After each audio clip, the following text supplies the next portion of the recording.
钱江的赛800打响了中国中排多缸机的仿赛的第一枪。那么开第二枪的是谁呢？阿星的666，还是阿春的675，还是阿龙的680呢？答案呢，毫无疑问就是阿星的660，也就是龙芯无极的22666S。春风675三缸机呢还属于保密阶段，所以连外观都打码了，所以不会有那么快。终身的赛克龙 RC680 呢，会和无极的666S 一个进度，但是呢，无极公布的测试东西会更加多，所以打第三枪呢，很有可能是赛克龙。这个时候就有人问啦，加爵的800第二枪不是开了吗？开是开了，但是他打偏了，打到凯越450那边去的，和阿春啊、阿江啊、阿星啊、阿龙啊这些实力上呢还不在一个线上。无极的666发动机呢，也是以 CBR650 发动机为蓝本，排量呢应该是 666cc， 相比本田的650呢增加了 17cc， 马力呢来到了100匹以上，而且他宣传说一档破百，极速240，百公里加速 3.5 秒，剩下的参数呢就没给了。看到这几个参数呢，我已经把它所有的参数给推出来了，只能推出一个大概接近的范围。首先看它的排量，之前它的命名是660，后面就变成666，这个改变呢，说明它的排量很大程度上是 666cc， 直接以真实的排量命名。然而呢，本田 CBR650 呢排量是649，行程呢是67，缸径是46。那么无极呢是扩缸径呢还是扩行程呢？反正钱江是扩行程，赛克龙呢也是扩行程。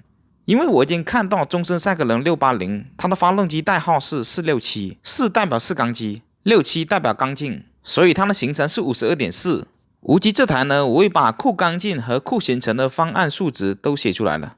扩行程呢，只要把曲轴的偏心距拉大 1.3 毫米，扩缸径的话，它只要把活塞增加 0.9 毫米就够了。所以它选择哪个方案呢？答案呢是扩行程。扩行程呢不仅能增加压缩比，而且还能增加发动机的低扭，行程增加了 1.3， 活塞呢也能提高 1.3 毫米，压缩的能力也更加强，最高转速呢13000转，而本田 CBR650 呢转速是13200转，所以无极的最大功率很有可能出现在11500转到12000转，最大功率呢大于100匹，应该在100到104匹之间。因为他发布会已经透露了稳得100匹，也就说明他稳稳的100匹，因为那几个对手都是100匹以上，有了功率转速在65和66左右，8500转爆发。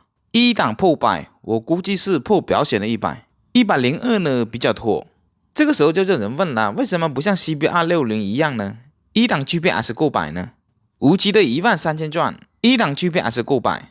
就意味着末级传动比要和 CB60 一样，后尾牙呢最多只能加大1次，这就意味着加速拖泥带水的。因为 CBR60 我测过很多台，解线的不改齿比的很难跑到 3.6， 它的低转扭矩不够，全油门弹射的时候放离合多一点，很容易掉转速。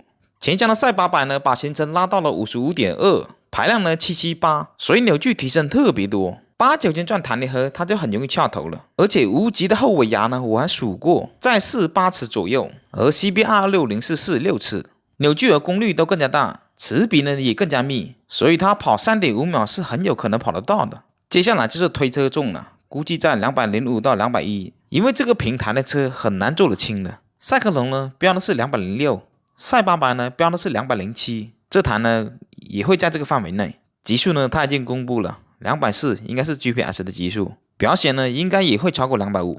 从车头上看呢，这台车的流线型要更加好一些。如果是琳琅满目、千疮百孔的话，说明呢它的风阻会比较大一点，会影响一些最高车速。这台车呢依旧是一台工程样车，所以呢有些细节还是显得有点粗糙。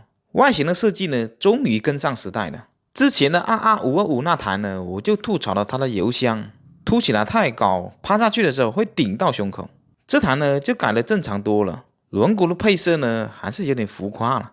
这个卡钳呢和阿春阿江一样，就看调教和 ABS 的逻辑了。后轮毂呢采用的是单摇臂，采用单摇臂呢还有赛克龙680。